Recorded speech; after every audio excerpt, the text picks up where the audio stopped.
speak about all these latest developments. Mr. Contractor, good morning. Thank you so much for joining in today on ET Now. Pleasure having you. Now, clearly, sir, you're exhibiting much conviction in the markets by proposing up to a 50% investment in equities. Start by telling us what's the rationale behind this move. Well, the rationale for this move is that, the PFRDA Act says that all subscribers to the NPS, that is the National Pension System, should be given similar choices, And for the non-government subscribers, investment in equities is permitted up to 50%, whereas in the case of government subscribers, it's restricted to 15%. So we've been talking to the government to, give a similar choice to government subscribers as is available to the non-government subscribers, and that really is the genesis of this issue. Just to set the record straight here, what is your current exposure to equities directly or indirectly? Well, overall, it's about 13% of the whole corpus. So that's what the entire investment in equity is at the moment. The aggregate picture would change because in last couple of years, your commitment towards equities has gone up significantly higher. Yes. Investment in equities has picked up pace in the last 1 or 2 years, and that's why we do feel that if the government subscribers are given a similar choice as the non-government subscribers, then the amount going into equities would increase much more than what it is right now. And one of the other reasons why we are saying that the government subscribers should also be given a similar choice as the non-government subscribers is the fact that worldwide pensions they are long-term investors, and equity that therefore fits in quite well with the investment pattern of pension funds. So globally also you'll see a lot of money going into equity markets through pension funds, and that's what we are actually seeking to do here as well. So we would like to see more flows going into equities, which are basically long-term investments and well suited for pensions. So correct me if I'm wrong, Mr. Contractor, you currently have a subscriber base of about 1.5 crore subscribers. In the next 1 or 2 years to come, where do you see the subscriber base expanding to? Well, this year we expect to grow by about 22-23% in terms of the subscriber base, and we would expect the story to be repeated next year as well. Similar kind of growth, 22-23% on an expanded base. So that's the kind of growth in the subscriber numbers that we are looking at for the next year. Your expectation of the net collection for FY18, and what do you think the number could look like for FY17? In the current year, that is 16-17, we are expecting a growth of 40% in the amount that we are managing, and we expect similar kinds of growth, in next year as well, 17-18, especially since the markets are doing well now, and the amount that we manage has a lot to do with the state of the markets. So we would expect a similar kind of growth on an expanded subscriber base and on an expanded investment base to be of the same order as this year. It's about 40% growth next year as well. For our viewers, so with that, we know a sense as to how much of equity money would come from you in next 1 year? Equity? You're talking about equity? I'm talking if the government agrees to a... I'm sorry, I couldn't get the... No, I was looking for the number for the total net collection, and then since you've already shared the equity percentage with us, so from the net collection all we need to do is put 13% and we'll get the net equity number. Yeah, so we are growing annually at around 25 to 30,000 crores, and next year too, we since the base is expanding and we are expecting a similar kind of growth in percentage terms, the number would probably grow by more than that, about 35,000 crores. So 13% of that is, roughly about 4,000 crores is what one would expect to flow into the equity markets if our proposal to the government is not acceded to.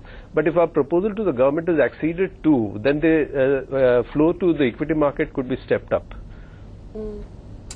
The more critical point right now, Mr. Contractor, is, we understand that you believe very strongly that the equity exposure should be upped. But what about the government? At what stages are your talks? By when do you think the government would take this up? And when do you see the approvals coming in? Well, we have been in discussion with the government over this issue for quite some time now. And the government has listened to our arguments, and they do seem to be looking at it, quite favorably. So we would expect, a positive kind of response from them very shortly. So because we've had some meetings with them, and we do get the impression that they are looking at it favorably. So we would expect some sort of a positive response very shortly. Say shortly, could we look at a decision coming in the next 2 to 3 months, or do you think it'll be more like a 1 year kind of wait? Well, I would expect a decision to be coming in the next 1 or 2 months. Now, I want to also understand your preference for instruments. So the 13% which you are investing in equities, are you going to direct equities? Are you going by ETF? What is the preferred route of investment? Well, till recently we were investing only through the mutual fund route, but a couple of years ago we permitted investment in individual stocks. So now there's an equal mix of amounts going into mutual funds, equity mutual funds, and the amount going into individual stocks. In fact, the pace of growth of the individual stock investment has increased over the last 1 year. So we would expect a similar kind of structure to be present next year as well. Given that interest rate cycle is nearing an end in India, fixed deposits are not giving any return, is there a problem with that remaining, non-equity corpus yields, or to get high yields now without taking any risk is going to be tough and impossible? Yeah, in fact, that only bolsters the argument about a little more investment in equity markets, because if we see, at the end of the day, our pension schemes are defined contribution schemes, which means that the pension that a subscriber gets depends on the kind of returns that the corpus earns. So, we have to be on the lookout for improving the return so that our subscribers get a decent pension when they retire. And as you rightly say, the debt markets are probably, reached a low, and therefore we have to look at other instruments to see that the returns that the funds generate are adequate for giving them a proper pension amount. So we have to be constantly on the lookout for new instruments, and that's what we've been doing so far. Mr. Contractor, pleasure speaking with you, sir, and we hope to speak with you once again when the approvals really come by in the next 1 to 2 months, like you said. Thank you very much, and it's been a pleasure. Thanks. Okay, that's the word coming in from PFRDA. That's a very, very interesting take coming in from the chairman of PFRDA, saying that they hope to get an approval from the government or to their proposal of hiking investment in equities via the NPS scheme now to 50% and the slab be raised. And interesting that, they're going to invest across sectors. There is no limitation to that. It's not only ETFs or only mutual funds.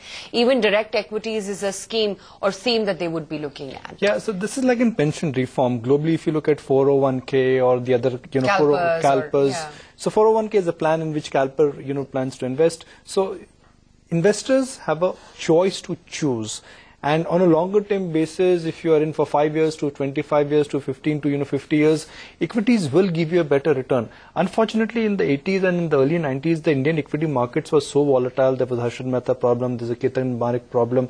Equities have given you a very volatile return, and that in a sense has been scary. But that was a different decade, that was a different era. This is a completely different time and tenure. So it's a matter of time that some of these reforms are coming. We also know that a lot of PPF money now is moving back into equities via the government ETFs. So SIP or domestic investors are coming back, pension money seems to be opening up.